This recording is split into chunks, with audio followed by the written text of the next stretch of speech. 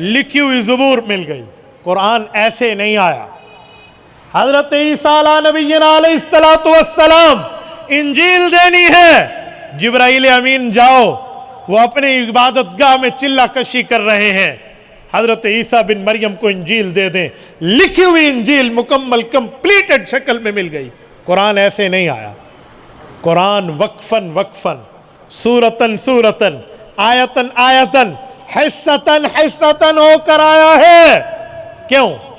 وجہ، معاملہ سنیں. اس کی کئی وجوہات ہیں. اس میں جہاں نبی پاک کی عظمت ہے کہ حضور کو نہیں بلایا جا رہا، حضور کے پاس جایا جا رہا ہے، اس میں ایک وجہ پیغمبر کے صحابہ اور اہل بیت کا مقام ہے کہ یہ سوال کرتے ہیں، جواب میں آیت اترتی ہے. یہ مسئلہ پوچھتے ہیں، جواب میں اللہ کا قرآن آتا ہے. اس میں ایک وجہ یہ بھی ہے کہ یہ کلام اللہ صرف ایک وقت کے لیے نہیں آیا کہ لکھا ہوا دے دیں، یہ ہر نئے آمدہ مسائل کا حل بن کے آیا ہے. ہر موقع پہ، ہر معاملے پہ، گرمی اور سردی میں اس طرح احکام کی اختلاف کے باوجود بھی آیات اتری ہیں. آپ اٹھائیے امام سیوطی کو، وہ فرماتے ہیں قرآن کریم کی آیات کی 10 قسمیں ہیں.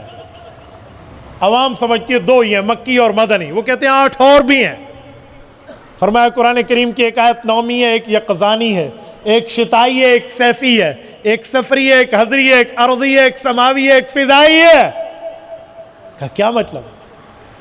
فرمایا شتائی کا مطلب وہ سردیوں کے احکامات کے لیے اترا، صیفی کا مطلب وہ گرمیوں کے لیے آئی ہے، اور سفری کا معنی وہ سفر کے احکام میں نبی پاک پہ اتری ہیں، اور حضری کا معنی جب پیغمبر کریم اپنے دولت قدا، اپنے خانہ مقدس، حضور اپنے گھر میں آرام فرما ہے تب اتری ہے.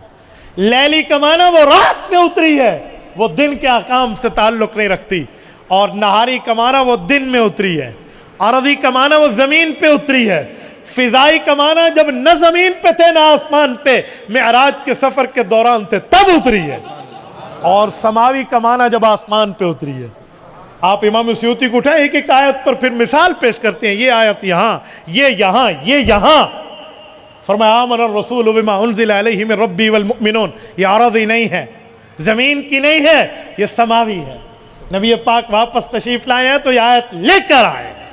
جیسے نماز آسمانی تحفہ ہے، فرمایا یہ آیت بھی آسمانی تحفہ ہے. تو ایک ایک جگہ پہ آیات اتری ہیں. کیوں؟ یہ قرآن ایک ٹائم کے لیے نہیں ہے، یہ قرآن ایک وقت کے لیے نہیں ہے، یہ قرآن صرف ایک علاقے کے لیے نہیں ہے. ایک قوم، ایک زبان، ایک علاقے، ایک معاملہ، ایک ملک، ایک جگہ تک کے لیے نہیں ہے. کافۃ للناس بشیرا ونذیرا، قیامت کی صبح تک آنے والے ہر انسان، ہر جن کے لیے. قرآن کریم ہر مرد و ہر عورت کے لیے، ہر قوم، ہر قبیلے کے لیے، ہر پڑھے لکھے، ہر ان پڑھ کے لیے، ہر دیہاتی، ہر شہری کے لیے ہے. قرآن کریم بلا تفریق اقوام آیا ہے. تو فرمایا جتنی مسائل بات میں آنے تھے، جتنے معاملات کی پیش رفت ہونی تھی، ان کا حل قرآن میں اللہ نے پہلے سے لکھ دیا. اگر ایک وقت میں آتا تو یہ کہا جا سکتا تھا کہ ایک وقت میں قرآن اترے، اس وقت کے حالات ایسے تھے، معروضی حالات کے پیش نظر. فرمایا جی نہیں، قرآن 23 سال میں ہوتا تاکہ بتا دی جائے کہ ایک مدت مدید تک قرآن کریم کا نزول رہا، ایک مدت تک قرآن کریم نازل ہوتا رہا. تو جو اب مسائل آ رہے ہیں، اس زمانے کے مسائل کو آج کے زمانے پر منطبق کر کے حل نکالا جا سکتا. میرے دوستو، قرآن کریم الگ الگ اترا ہے تو اس کی یہ وجہ بھی ہے، کئی اور وجوہات بھی ہیں. تو جب اس طرح قرآن اترا، تورات، زبور، انجیل و صحائف کی طرح نہیں اترا، تو اس اترنے پر کتنی مرتبہ نبی پاک صلی اللہ علیہ وسلم کو دقت اور تکلیف میں گزرنا پڑا. میں ایک دفعہ پھر جملہ کہتا ہوں، شاید کوئی کان تک میرا یہ جملہ نہ پہنچا ہو. کتنی مرتبہ رسالت میں آپ کو قرآن کے نزول کی تکلیف اور دقت و شدت و حدت کے معاملات سے گزرنا پڑا. آپ کہیں گے کیا مطلب؟ کیا پیغام خداوندی نازل ہونے پہ رسول اللہ کسی تکلیف میں ہو جاتے تھے؟ آؤ میں آپ کی خدمت میں صحیح بخاری جلد اول باب کیف کان بدء الوحی الی رسول اللہ صلی اللہ علیہ وسلم کھولنے لگاؤں.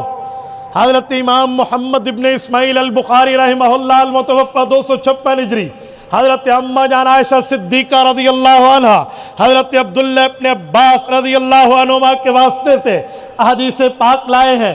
اسے حافظ ابن حجر اسقلانی نے فتح الباری میں، علامہ بدر الدین عینی نے عمدۃ القاری میں، حضرت امام قسطلانی نے ارشاد الساری میں، حضرت مولا علی کرمانی نے حضرت شرح کرمانی میں، اور اسی طرح باقی کتب احادیث کی شروع میں اس پر تفصیلی بات موجود ہے۔ میں اس پورے لینتھی ٹاپک کو، تفصیلی عنوان کو خلاصے کے لفظ میں آپ کی خدمت میں گلدستے کے طور پہ پیش کر رہا ہوں۔ حضرت اماں جان نے پوچھا، یا رسول اللہ آپ پر وحی اترتی ہے، آپ پر حکم اترتا ہے، آپ پر قرآن نازل ہوتا ہے، جبرائیل امین آپ کے پاس آتے ہیں، آپ قرآن کریم کی آیات پڑھ کے، قرآن کریم کی آیات سن کے امت کو احکامات سے بہراور کرتے ہیں، لیکن اس بات سے تو پردہ اٹھائیے، کیف یأتیک الوحی یا رسول اللہ، آپ تک وحی آیا کیسے کرتی تھی، اس کی کیفیت کیا تھی، وحی کے نزول کی کمیت کیا تھی، وہاں سچویشن کیا ہوتی تھی، آپ پر جب وحی اترتی۔ اماں جان عائشہ کا سوال تھا، رسالت مآب علیہ السلام نے مسئلے کو کھول کے ساتھ میں رکھ دیا، احادیث میں نکھر کے جواب آیا۔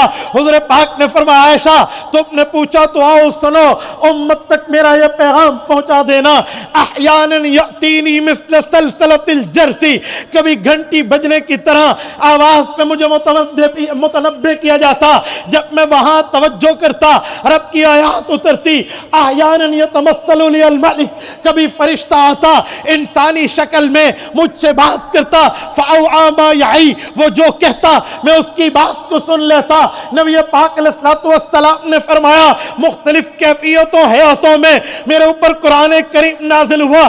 اماں نے سوالیہ نظروں سے نبی پاک کے چہرے کا شربت دیدار پیتے ہوئے پوچھا، یا رسول اللہ کیفیتیں تو کئی تھی، کئی مواقع کئی حالات پہ آپ پہ قرآن اترتا تھا، لیکن ان کیفیتوں میں کبھی کوئی تکلیف بھی ہوتی، کبھی کوئی قربانی بھی لگتی، کبھی کوئی آپ پر کوئی دقت کی معاملات کا معاملہ بھی ہوتا۔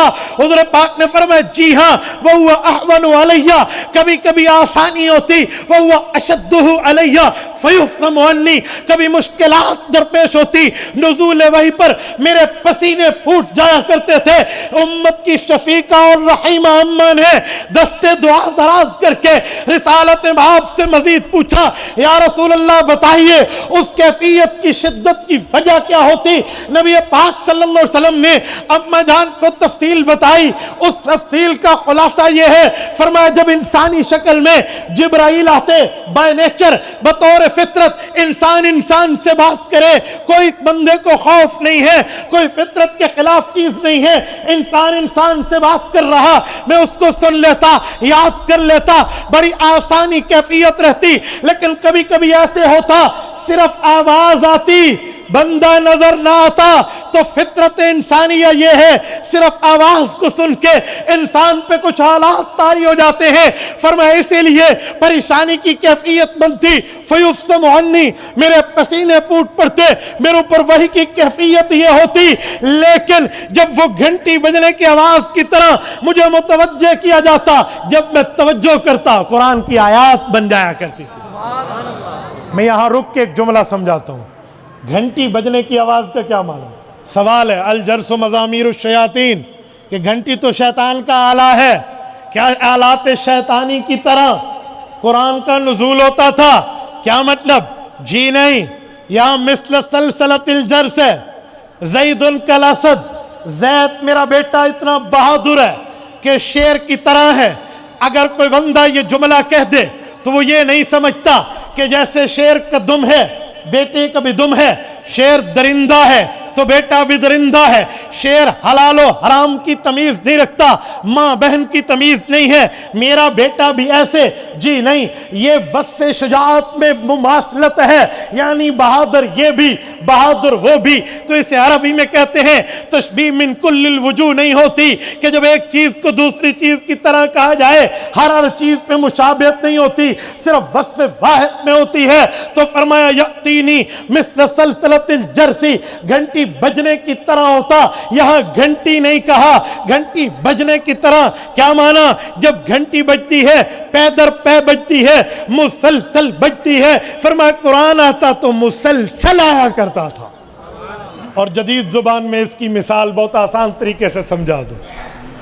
آپ کی اور میری جیب میں موبائل موجود ہے, موبائل پر گھنٹی بجی, ٹیں ٹیں ہوا, میں نے اوپن کیا میسج, مفتی عمیر صاحب کا میسج ہے, حضرت کہاں پہنچے؟ میں قریب ہوں. اوکے, ریپلائی ہو گیا. یہ جو گھنٹی بجی ہے اس کے بعد لفظ ہے کہاں ہو. حق تھا گھنٹی بھی ہوتی کہاں ہو کہاں ہو, نہیں, گھنٹی تو اپنے آواز کے ساتھ بجی, اندر لفظ نکلا, پتہ چلا گھنٹی نے متوجہ کرنا ہے, لفظ مقصود ہیں. یأتینی مثل سلسلۃ الجرس, گھنٹی حضور کو متوجہ کرتی. جب گھنٹی ختم ہوتی اندر میسج میں قرآن کی آیات موجود ہے. فرمایا اس طرح کیفیت میں اترتا. اوکے, ایک بات تو صدیقہ نے پوچھی, ایک بات صدیق نے پوچھی.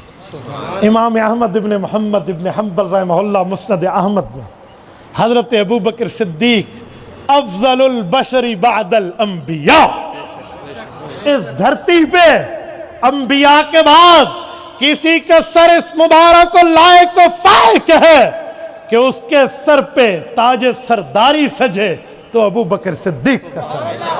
اور کسی کے کندھے اس لائق فائق اور مناسب ہیں کہ امت میں انبیاء کے بعد اس کے کندھوں پہ تمغہ ہائے سرداری سجے تو ابو بکر صدیق کے کندھے. حضرت ابو بکر نے پوچھا یا رسول اللہ, وحی اترنے کی کیفیت, تکلیف, شدت و حدت اپنی جگہ, کوئی خاص راز شیئر فرمائیے. قرآن کے نزول نے آپ کے ساتھ کا معاملہ, کچھ بات امت تک بتانی ہو تو اس حد تک ارشاد فرمائیے. فرمایا ابو بکر یا ابا بکر شیبتنی ہود و اخواتہا. اللہ, اے کاش آپ عربی میں شیبتنی کے لفظ کے اندر درد سمجھتے. فرمایا ابو بکر شیبتنی ہود و اخواتہا, نبی کی جوانی دیکھ رہے ہو؟ کہا جی ہاں. کہا اس نزول قرآن نے تیرے نبی کی جوانی کو بڑھاپے میں بدل دیا. شیبتنی ہود و اخواتہا, سورت ہود اتری, اس جیسی باقی صورتیں اتری جس میں قیامت کی تذکیر کا ذکر ہے اور قیامت کے واقعات, آخرت کے عذاب, آخرت کی وعید, آخرت کے معاملات, بعض پرس حقوق اللہ, حقوق العباد کی طرف متنبہ کیا جا رہا ہے. فرمایا یہ اترا تو تیرے نبی کی جوانی اس قرآن کے نزول پہ لگ بھی تو میں بوڑھا ہو گیا. یہ وہ نبی فرما رہے ہیں جس کی وفات کے وقت داڑھی میں صرف 18 بال سفید ہے. یہ اس نبی کا فرمان ہے. نبی پاک علیہ السلام پر قرآن اس لیے اس طرح اس معاملے پہ اترا. سوال اٹھتا ہے رسول اللہ نے اتنی تکلیف کیوں برداشت کی؟ وجہ آؤ میں سورۃ القیامہ 29 میں پارا سورت کے پہلے رکوع سے ایک نقطہ دینے لگا ہوں. رسالت مآب کی عادت, جبرائیل آئیں, جبرائیل پڑھنے لگی, ابھی پورا نہ کریں, حضور ساتھ ریوائزنگ دہرانا شروع کر دیں. ابھی جبرائیل نے پورا نہیں کیا, پہلے رب کریم نے آیت اتاری لا تحرک بہ لسانک, محبوبم یہ کام مت فرمائیے, جبرائیل کو پڑھنے دے پھر پڑھیے. سوال اٹھتا ہے اللہ میں کسی بغیر وجہ کے تو یوں نہیں کر رہا, میں تو بائی ریزن دلیل اور وجہ کی بنیاد پہ جبرائیل کے پڑھنے کے ساتھ پڑھ رہا ہوں. وہ وجہ کیا ہے؟ یہ لتعجل بہ کی لام تعلیلیہ کے اندر موجود ہے. لا تحرک بہ لسانک لتعجل بہ, یہ لتعجل بہ میں عجلت کیا ہے, جلدی کیا ہے؟ یا اللہ میں تو اس لیے پڑھ رہا ہوں تاکہ تیرا قرآن آئے, کہیں یہ نہ ہو کہ کوئی حصہ ضائع ہو جائے, اسے جلدی جلدی دہرا لیا جائے, اسے جلدی جلدی ریوائزنگ میں لا کر, تکرار میں لا کر مضبوط کر دیا جائے تاکہ اگلی نسلوں تک پہنچ پائے, آپ کے اور میرے تک پہنچ پائے, ہم تک پہنچے. حضور کی تکلیف کے اٹھانے کا مقصد بیان ہو رہا ہے. لتعجل بہ, رب کریم نے جواب دیا محبوبم ان علینا جمعہ و قرآنہ. دو فکر ہے نا کہ قرآن یاد یعنی جمع کیسے ہوگا اور اگلی نسلوں تک وہ قرآن پہنچایا جائے گا کیسے.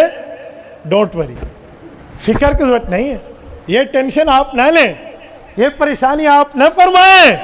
ان علینا, آپ کا رب ہے نا, یہ ہمارا کام ہے. جمع کیسے ہوگا, وہ قرآن پڑھا کیسے جائے گا. ہو گئی تسلی. نبی پاک نے جبرائیل کے پڑھنے کے دوران پڑھنا چھوڑ دیا. اب ان پورے عنوان کی باتوں کو آپس میں ملائیے, جتنی باتیں میں نے کی. حضور نے تکلیف برداشت کی, وحی کیسے آتی تھی, کس کیفیت پر پسینے تھے, پھر اس پسینے میں نبی پاک صلی اللہ علیہ وسلم پر کیا خوف اور کیا تکلیف, اور پھر اس کے بعد ابو بکر کے ساتھ نے جوانی بڑھاپے میں بدلنا. ان سب کو ملا کر اس لیے کہ امت تک پہنچے جواب آیا, محبوب بے فکر رہو, آپ کی قربانی رائے گاہ نہیں جائے گی, آپ کی محنت ختم نہیں ہوگی. ان اللہ لا یضیع اجر المحسنین. ایک عام امتی نیک کی, نیکوکار کی رب محنت کو ضائع نہیں کرتے. آپ تو امام المحسنین ہیں, آپ تو نبی المحسنین ہیں, آپ کی محنت رائے گاہ کیسے ہوگی؟ جی نہیں. ان علینا جمعہ و قرآنہ, اگلی نسلوں تک پہنچائیں گے, ہمارا کام ہے. بھاولپور کے غیوروں میں پوری بات کر کے خلاصہ دینے لگا ہوں. رب نے تو رسول اللہ کو تسلی دلا دی کہ ہمارا کام, تو وہ کام اللہ والا, اگلی نسلوں تک پہنچانا اور قرآن کو یاد کروانا. اس پر اگر ہماری نسلیں لگے, اس پر اگر ہماری جوانیاں لگے, اس پر اگر ہماری صلاحیتیں لگے, اس پر اگر ہمارا وقت لگے, ہمارا مال لگے, بتاؤ سودا سستا ہے یا مہنگا ہے؟ آپ کے ذہن میں سوال آئے گا کہ ذمہ داری اللہ نے لی ہے, ہم بچوں کو کیوں حفظ کرائیں؟ ذمہ داری اللہ نے لی ہے, ہم کیوں محنت کریں؟ ذمہ داری اللہ نے لی ہے, ہم کیوں اس کے اوپر تک گدو کریں, صبح شام پڑھو پڑھاؤ کی لین دین کریں؟ اور میں جواب دینے لگا, صرف قرآن کی ذمہ داری تو اللہ نے لے لی, ذمہ داری تو اللہ نے رزق کی بھی لی ہے. رزق کی ذمہ داری بھی, لا تقتلوا اولادکم خشیۃ املاق نحن نرزقہم وایاکم. لوگوں کیوں اپنی اولاد کو مار رہے, تمہیں کہاں سے کھانا پینا ملے گا؟ اللہ کے بندے تمہیں رب نے دینا ہے.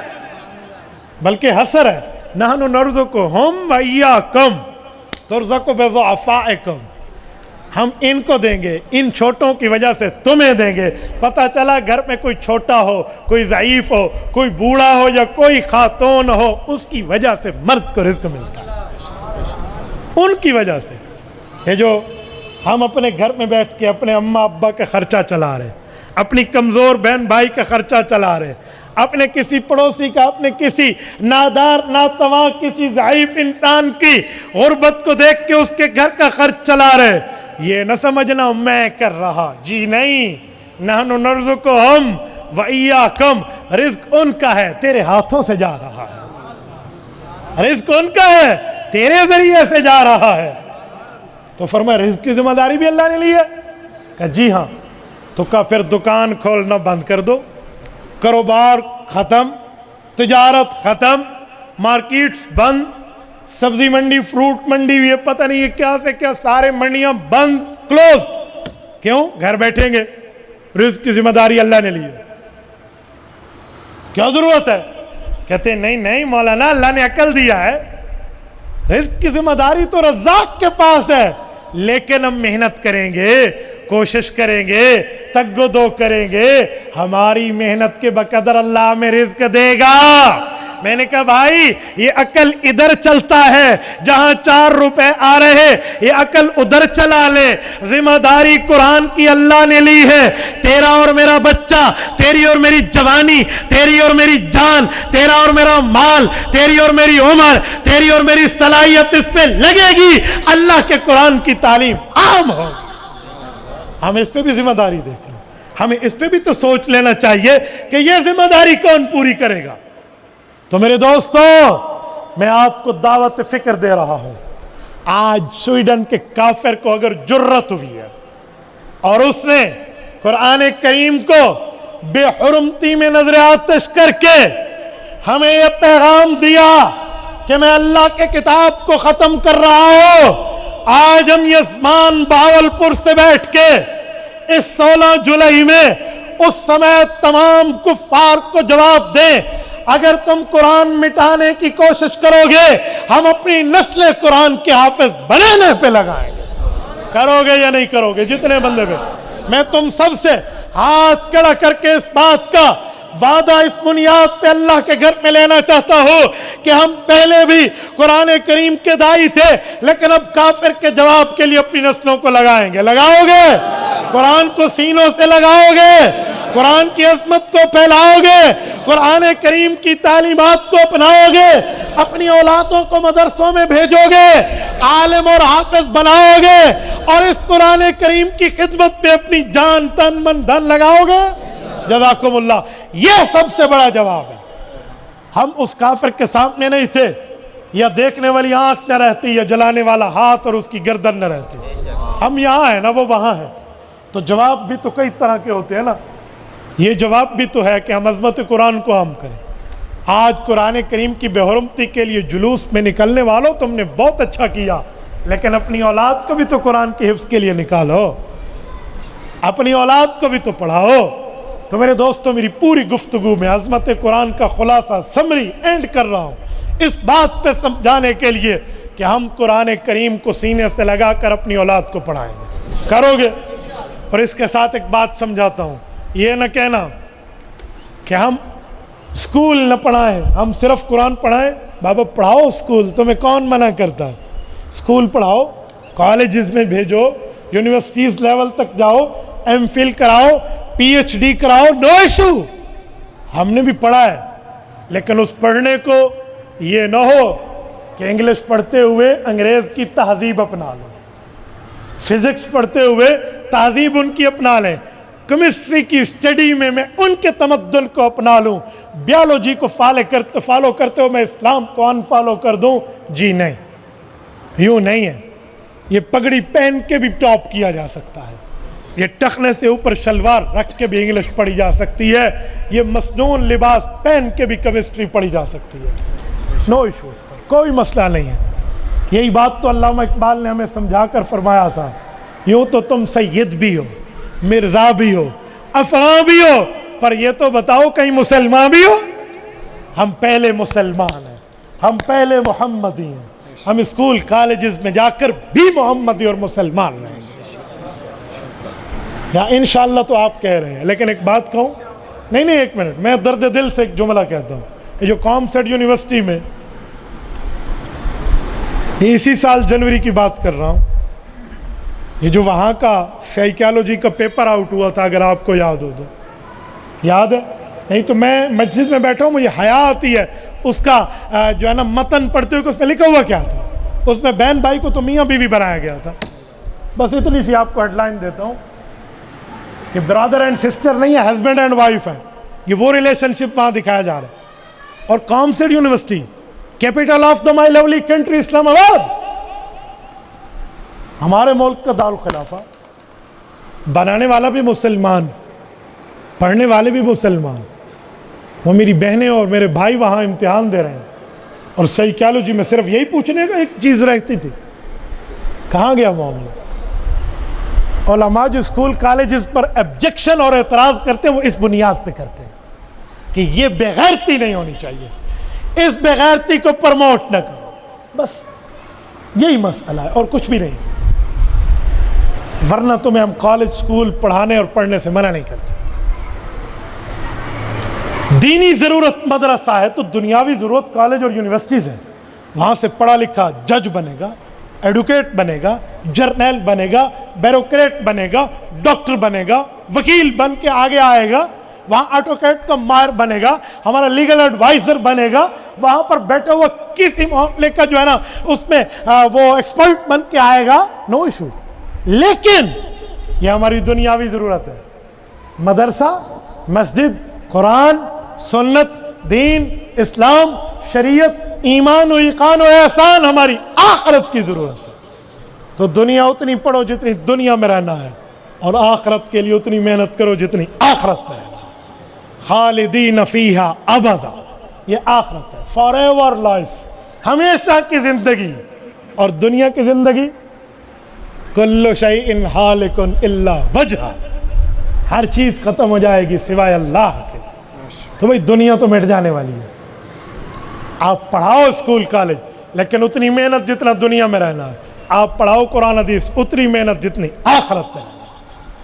اللہ نہ کرے کسی کا والد فوت ہو جائے نا، وہ امریکہ میں بیٹھا ہو، کال کرے گا، مفتی عمیر صاحب بچوں کو کہو سورۃ یاسین پڑھ لیں. ہے یا نہیں ہے؟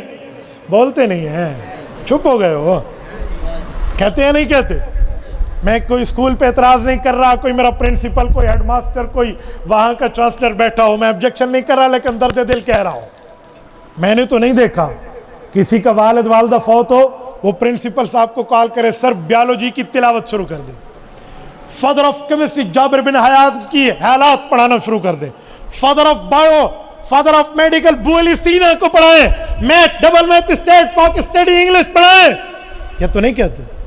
سارے کہتے اللہ کا قرآن پڑھیں، نبی کا فرمان پڑھیں.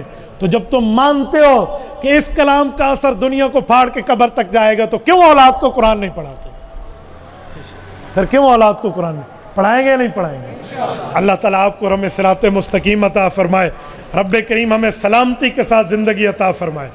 میرے دوستو، ماشاءاللہ خوشی کی بات ہے کہ حافظ محمد معاذ صاحب اور حافظ محمد حسنین ہمارے اس ادارے سے دونوں حفظ مکمل کر رہے ہیں.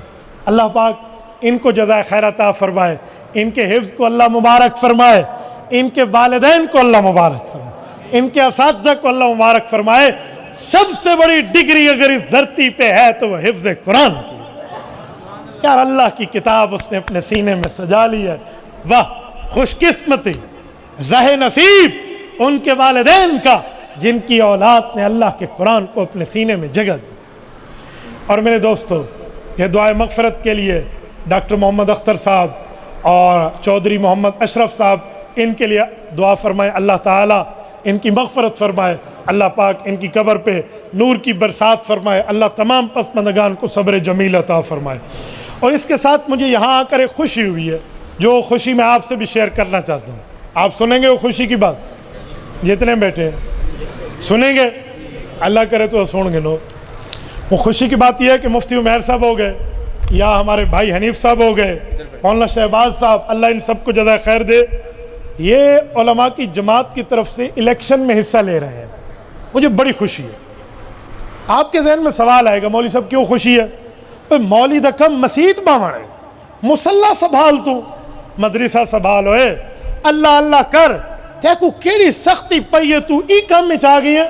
آپ کے ذہن میں سوال تو اٹھے گا کہ میں مولوی کو مسجد بٹھا ہے، اللہ اللہ کرے، نماز پڑھائے، روزہ رکھے، حج کرے، زکوٰۃ کا مسئلہ دے، وراثت کا مسئلہ بتائے، نکاح پڑھائے، جنازہ پڑھائے، سختی بات آ کے وہ گندے کام میں پائے گی ہے.